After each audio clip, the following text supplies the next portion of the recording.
Sind das hier die besten Low-Budget-Switches, die ihr derzeit bekommen könnt? Naja, eines ist zumindest klar, es sind auf jeden Fall eine der coolsten, die ihr bekommen könnt.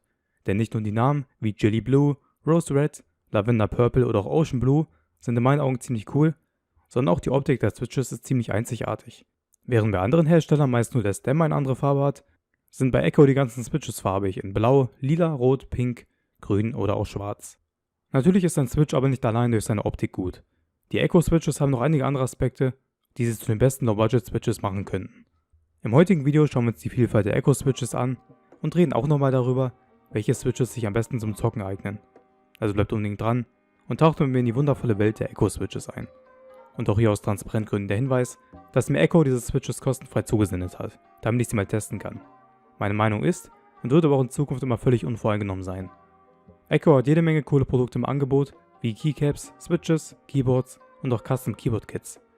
Die offizielle Echo-Page ist in der Videobeschreibung verlinkt, also schaut da ruhig mal vorbei. Bevor das Video startet, noch ein kleiner Hinweis.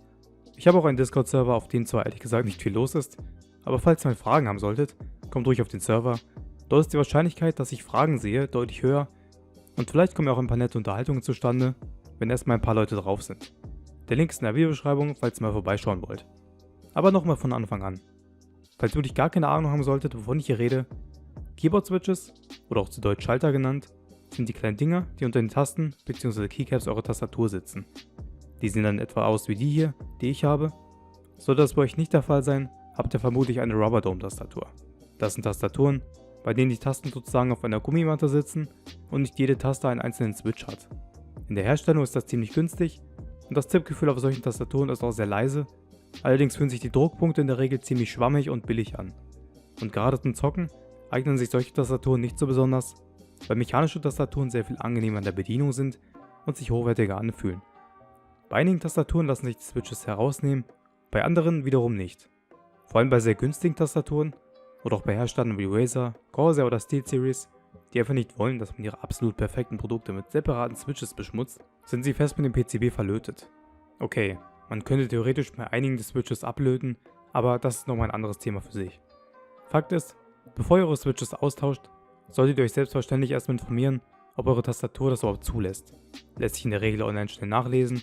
Andernfalls fragt einfach in den Kommentaren, vielleicht kann ich oder jemand anderes euch ja helfen. Falls ihr die Switches nun austauschen wollt, könntet ihr euch ja mal die Echo Switches anschauen. Ich konnte mir 3 verschiedene Switches aussuchen und habe mich letztendlich für die Echo CS Matcha Green, Echo CS Lavender Purple und die Echo CS Jelly Black entschieden. Die Matcha Green und Lavender Purple gibt es auf der offiziellen Echo Page im 45er Pack für einen Preis von 10 Euro. Die Jelly Black kostet etwas mehr mit 12 Euro, ebenfalls für 45 Switches.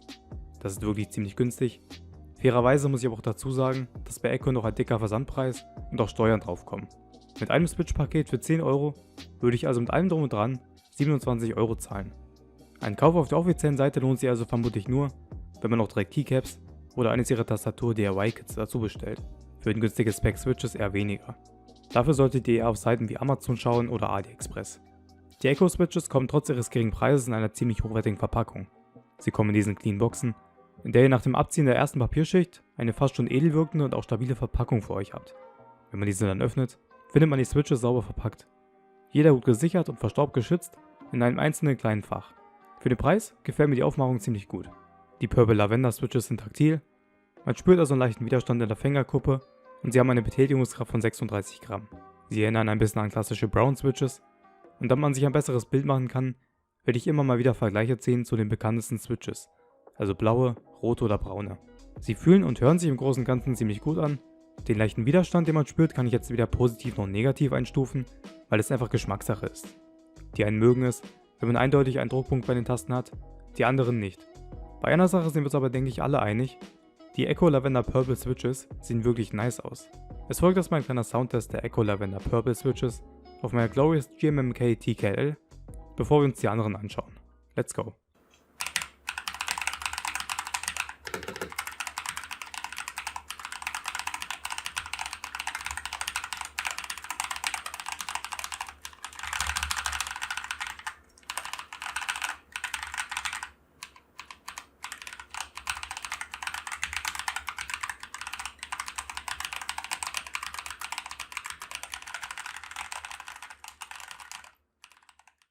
Zum Schreiben sind das wirklich schöne Switches, zum Zocken eignen sich in der Regel lineare Switches am besten.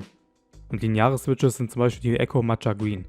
Linear bedeutet, dass man bis zum Anschlag keinen Widerstand spürt, was schnelles Drücken der Taste hintereinander deutlich vereinfacht. Die Echo Matcha Green haben eine Betätigungskraft von 50 Gramm und sind damit minimal schwerer auszulösen als herkömmliche Red Switches. In der Praxis ist das aber kaum spürbar. Zum Zocken sind sie so ziemlich die besten, weil sie schnell und zuverlässig auslösen und sich der lineare Anschlag beim Spielen positiv bemerkbar macht. Die Switches sind gut, noch besser sind sie aber, wenn man sie loopt, also den Switch öffnet und von innen mit Fett beschmiert. Bei taktilen Switches fällt diese Option weg, da man nur Gefahr läuft, den Switch in einen linearen zu verwandeln, indem man die Taktilität, ist das überhaupt ein Wort? Na jedenfalls kann es passieren, dass ein taktiler Switch durch das Looben nicht mehr taktil ist. Falls ihr euch mehr für das Thema interessieren solltet, verlinke ich ein Video von mir, in dem ich eine Custom-Tastatur gebaut habe und auch das ganze Prinzip mit Switches Looben genauer erklärt habe. Es folgt erstmal ein Soundtest der Matcha Green Switches von meiner Glorious GMMK und auch im Vergleich mit geloopten Matcha Greens.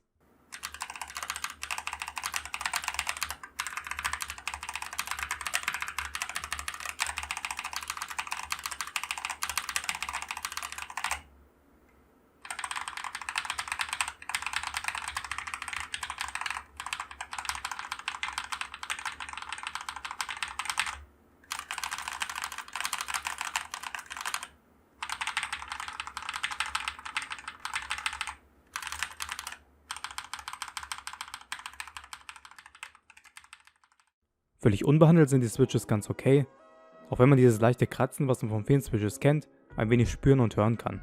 Nach dem Beschmieren mit Fett sieht das Ganze ein wenig anders aus. Der Switch wird nochmal smoother und der Klang wird deutlich besser. Meine persönlichen Favoriten der Echo Switches kommen aber jetzt. Die Echo Jelly Black.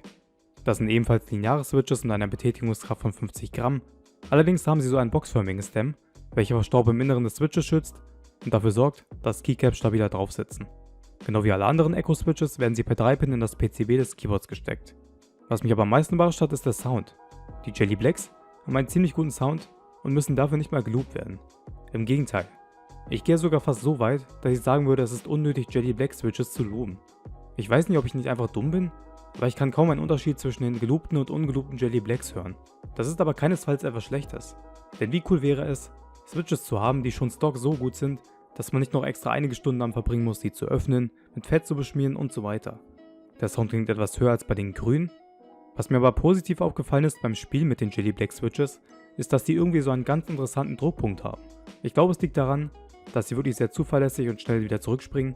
Das dürfte vermutlich an der großen Feder liegen, die die Switches verbaut haben. Ich würde aber sagen, macht euch selbst ein Bild von dem Sound der Switches, ebenfalls komplett stock und auch geloopt. Let's go!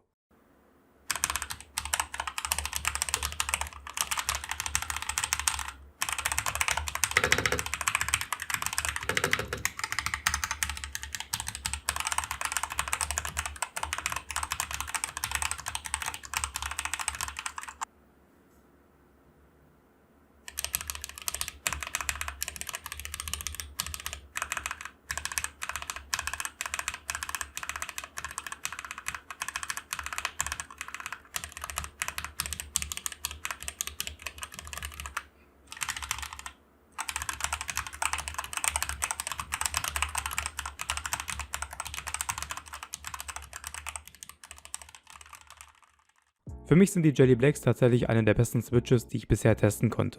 Sie sind günstig, sehen gut aus und haben auch ungeloopt ein richtig schönes Tippgefühl. Und generell lässt sich aus diesem Test schließen, dass Echo für wenig Geld richtig gute Switches anbietet. Die Optik, die Namen, der Preis, hier stimmt irgendwie alles. Sind die Echo Switches die besten Low-Budget Switches?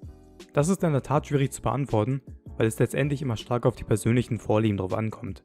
Einen besten Switch wird es also nie geben, aber in dem Preisbereich sind die Echo Switches auf jeden Fall ein kleiner Geheimtipp von mir. Aber definitiv nicht die besten Switches sind die von Cherry.